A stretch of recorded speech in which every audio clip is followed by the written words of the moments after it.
I knew the empire was about to crumble the second Marcus casually tossed out synergistic alignment like it was his own groundbreaking idea during that first town hall. This entitled trust fund kid in his slim-fit blazer and overpriced sneakers strolled in like he'd bootstrapped the whole operation instead of sliding into the CEO chair on Family Connections. 17 years. That's how long I'd poured my soul into Vanguard Dynamics. I started when our servers ran on literal prayers and duct tape, back when the marketing department was whoever could slap together a decent slide deck before noon.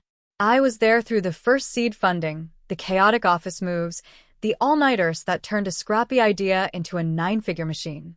The real founder, Victor Lang, built everything from a cramped garage. He used to call me the backbone of the company. My official title was Senior Operations Architect, but inside those walls, I was the fixer. The one who untangled vendor disasters, calmed compliance storms, and kept every critical process documented like it was gospel. Victor trusted me with the company's hidden safeguards because he knew loyalty isn't loud, it's reliable. Then Victor's health began to slip. Missed calls turned into forgotten details. The board panicked and fast-tracked his ambitious nephew Marcus into the top spot. From day one, Marcus paraded around with slick presentations about disrupting legacy thinking, all while barely glancing up from his phone.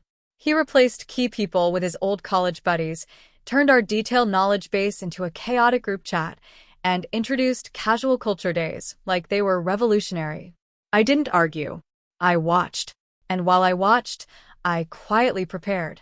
I renewed old certifications, pulled archived agreements from 2010 that most current staff had never seen, and made sure every signature and timestamp was ironclad. Victor and I had written protective measures into the founding documents, clauses designed to stop exactly this kind of reckless nepotism. They were buried deep, but never erased. I kept them alive through every audit cycle.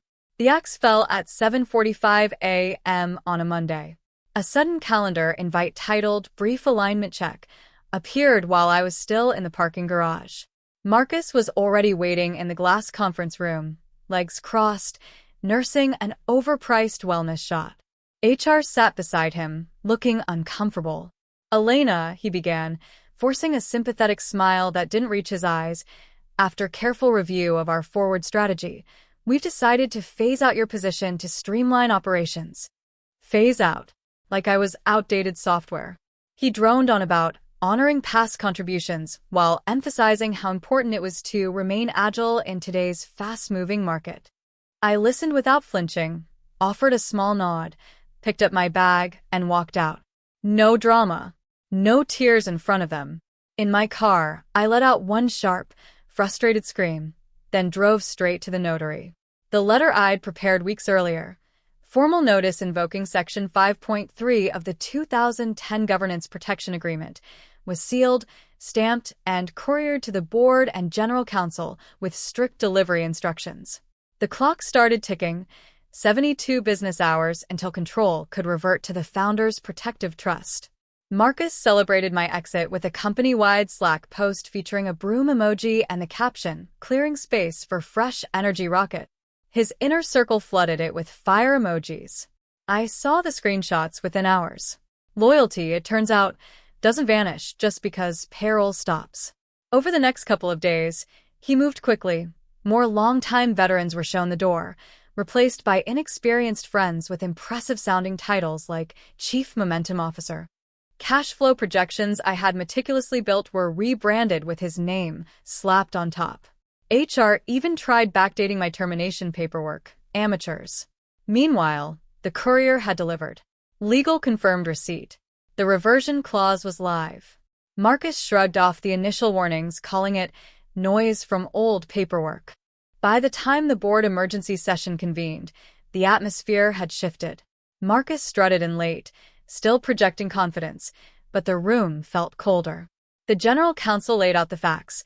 The clause was valid, properly reaffirmed years ago, and the trigger conditions, lack of full board approval and improper severance, had been met.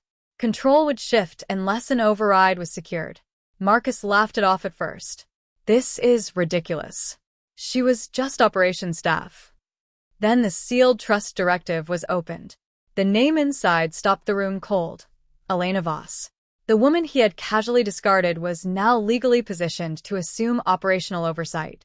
The silence that followed was deafening. Marcus's face drained of color as the realization hit. He hadn't removed dead weight. He had pulled a pin on his own future. He called me repeatedly. Voicemails started cocky, then turned desperate.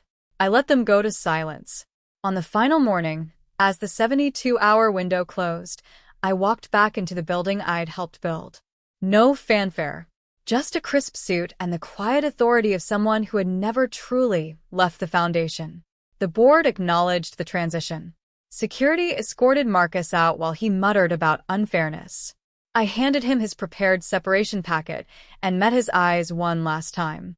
Some lessons, I said calmly, come with sharper consequences than others.